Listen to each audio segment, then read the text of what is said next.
मनमोहन सिंह भारत के 17वें प्रधानमंत्री थे। वे एक प्रतिभाशाली अर्थशास्त्री, महान विद्वान और विचारक थे। 2009 में मिली जीत के बाद वे भारत के दूसरे प्रधानमंत्री थे जिन्होंने जवाहरलाल नेहरू के बाद 10 वर्ष का कार्यकाल सफलतापूर्वक समाप्त किया। मनमोहन सिंह जी प्रथम बार 2004 में तथा दूसरी बार 2009 में प्रधानमंत्री बने। मनमोहन सिंह जी पहले ऐसे प्रधानमंत्री थे जो हिंदू नहीं थे। वे एक सरदार थे। इनका धर्म सिख था। मनमोहन सिंह जी विनम्र व महान व्यक्तित्व वाले व्यक्ति थे। मनमोहन सिंह का जन्म 26 सितंबर 1932 को गाह, पंजाब, जो अब पाकिस्तान में आता है, वहां हुआ था।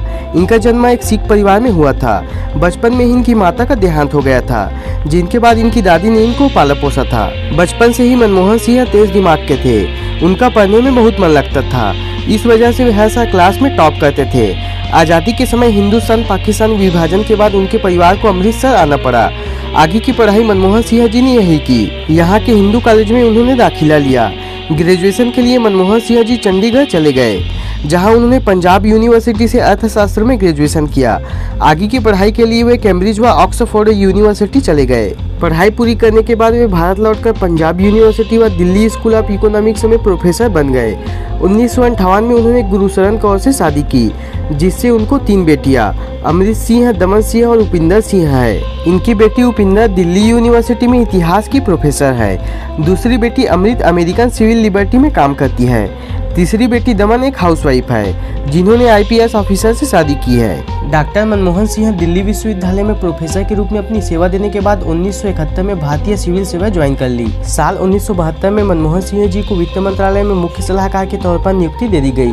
वर्ष 1976 में मनमोहन सिंह जी वित्त मंत्रालय के मुख्य सचिव का कार्यभार ग्रहण किया। इसी साल वे रिजर्व बैंक में निर्देशक के रूप में सेवा देने के लिए चुने गए। साल 1980 से 1982 तक मनमोहन जी ने योजना आयोग में काम किया। साल 1982 से 1985 तक मनमोहन जी ने भारतीय रिजर्व बैंक के गवर्नर के तौर पर अपनी सेवाएं दी और 1985 में ही उन्होंने योजना आयोग के उपाध्यक्ष पद का कार्यभार संभाला और करीब 2 साल तक वे इस पद पर बने रहे। इसके बाद साल 1991 में PV नरसिम्हा राव की सरकार के समय उन्हें वित्त मंत्री चुना गया।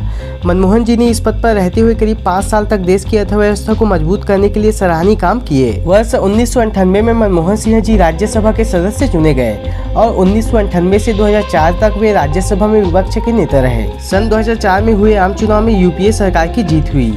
इस जीत के बाद कांग्रेस पार्टी की अध्यक्ष सोनिया गांधी ने मनमोहन सिंह जी को भारत का अगला प्रधानमंत्री घोषित किया। उस समय मनमोहन सिंह जी लोकसभा के सदस्य भी नहीं थे। बहुत कम भारतवासी उन्हें जानते पहचानते थे। राजनीति में वे साफ छवि रखते थे। उन्होंने कभी गंदी राजनीति नहीं खेली। सन 2009 में लोकसभा चुनाव में कांग्रेस पार्टी की फिर जीत हुई, जिसके बाद मनमोहन सिंह जी फिर से प्रधानमंत्री बन गए।